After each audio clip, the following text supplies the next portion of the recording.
Hi అండి, welcome to AR cooking recipes. ఈరోజు కాకరకాయ ఇవన్నీ కాకరకాయలు ఇలా పొడవుగా పోసుకోవాలి. పండు చేసుకోవచ్చు, ప్లస్ పచ్చి చేసుకోవచ్చు. షుగర్ ఉన్న వాళ్ళకి చాలా మంచిదండి. ఇది ఎవరైనా తినచ్చు, కానీ మా ఇంట్లో ఎవరికి లేదులేండి షుగరు. ఒకటి చూస్తున్నాము కూర. ఇది ఇలా ఉల్లిపాయ టమోటా ఇలా వేసేసి ఇంకా వీటిని కలపకూడదు, వీటితో పాటు ఇవి పోసేసేయాలి. ఈ పోసి ఈ ముక్కను ఏం కదపకూడదు. ఉప్పు సాంబార్ వేసుకోవాలి. ఫస్ట్ కారం తర్వాత వేసుకోవాలి, కొంచెం మగ్గిన తర్వాత. ఇప్పుడు ఆయిల్,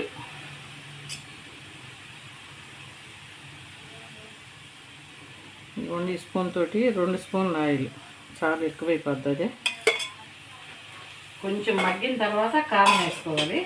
అల్లం వెల్లుల్లి పేస్ట్ ఉందా,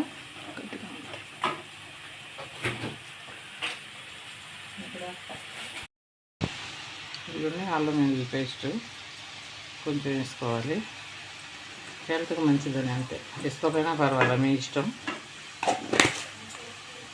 కొంచెం ఇంగు వేసుకోండి. ఇంకా తాలింపు వేసేది ఏముంటుంది దీంట్లో.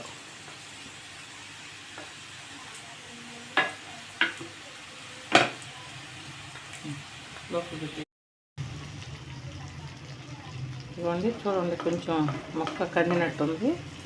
ఇప్పుడు కొంచెం కారం వేసుకోవాలి. కారం తీసేసారా? ఇదిగోండి కొంచెం కారం, అంటే కొంచెం వడిలిన తర్వాత వేసుకోవాలి, అదే ఉడకదు తొందరగా. ఇప్పుడు ఇదిగోండి, చూసారు ఎలాగైపోయింది, మగ్గిపోయినాయి.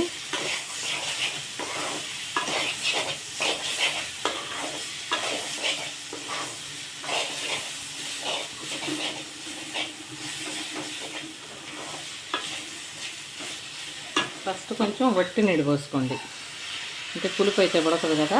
ఒక చుక్క అలా పోసేసుకుని మూత పెట్టేసుకోండి. ఇది ఉడికిన తర్వాత పులుసు వేసుకోండి. చూడండి,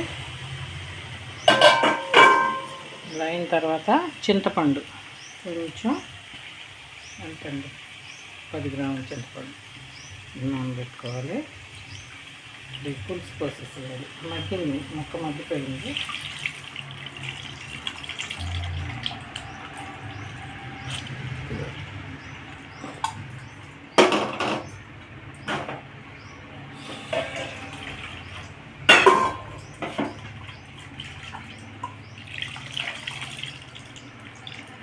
చూడండి ఎంత కొంచెం బెల్లం వేయండి.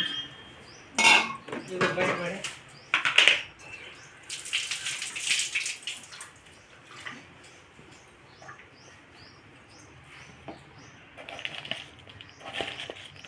బెల్లం కొంచెం వేసుకోవాలి, లేకపోతే బాగోదు.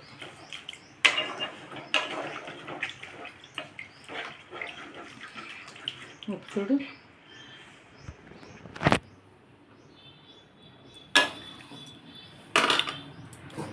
పట్టిద్దా, అయిపోయిందా? ఉడికిన తర్వాత చూసి ఇదిగో చూసారు కదండి, కాకరకాయ పులుసు రెడీ అయిపోయింది. కాకరకాయ కూడా నీట్గా ఉడికిపోయింది. ఇదిగోండి, మెత్తగా అయిపోయింది. మీకు ఈ రెసిపీ కనుక నచ్చినట్టయితే లైక్ చేయండి, షేర్ చేయండి, కామెంట్ చేయండి. బెల్ ఐకాన్పై క్లిక్ చేస్తే మీకు వీడియో పెట్టిన వెంటనే నోటిఫికేషన్ వచ్చేస్తుంది. Please subscribe to AR cooking recipes.